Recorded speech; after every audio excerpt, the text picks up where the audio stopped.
Я приветствую всех, кто смотрит это видео. Вы на канале Мехамозг.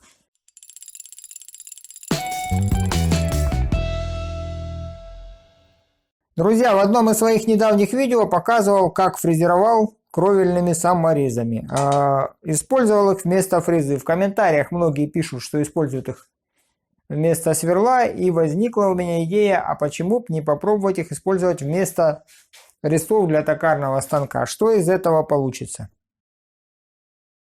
Просьба воспринимать это как эксперимент. За основу я взял оправку от старого поломанного резца. Для того, чтобы надежно в ней зафиксировать саморез, ее необходимо доработать, что я и решил сделать.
После сборки и установки наш импровизированный резец готов к испытаниям.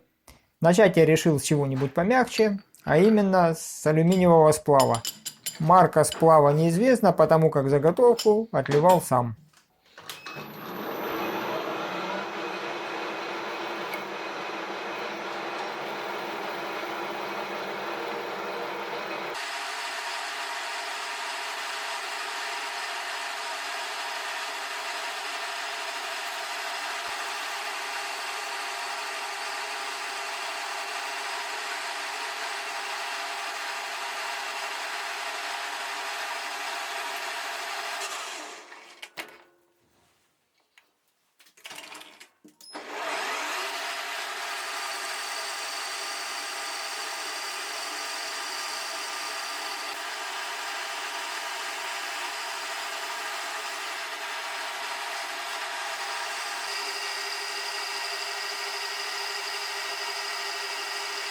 В данных условиях резец показал себя неплохо, хотя и были случаи налипания на резец, но при обработке относительно чистого алюминия без СОЖ это почти что норма.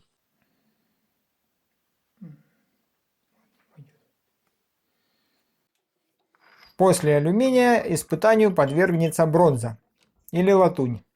А если быть точным, латунь и бронза, потому как заготовку опять же отливал сам, в расплав попала и спрессованная стружка, и водопроводная арматура. Одним словом, получилось то, что получилось.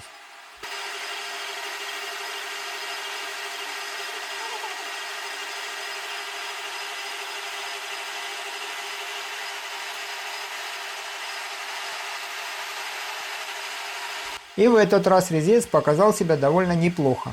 Очень красиво бьется стружка. Обращаю внимание на то, что никаким образом саморез я не затачивал, заточка исключительно заводская.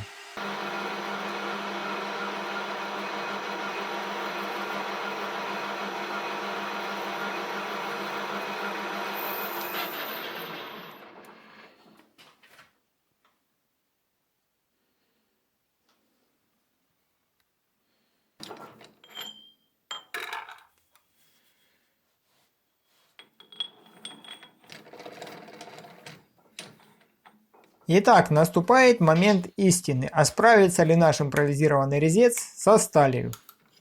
Все-таки относительно цветных металлов я решил снизить обороты и применять спецсредства. В моем случае это оливковое масло, я уже рассказывал о нем. Просто у него содержание олеиновой кислоты в процентном соотношении даже выше, чем у свиного сала.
Какой можно сделать вывод из эксперимента? По цветному металлу саморез работает достаточно уверенно, а вот по стали недолго. Все-таки кончик сгорел, хотя и применял спецсредства. В этом случае лучше все-таки брать обломки инструмента из быстрорежущей стали. Для примера показываю резец резьбовой из поломанной центровки, либо обломок сверла, как расточной резец, ну или кусок плашки.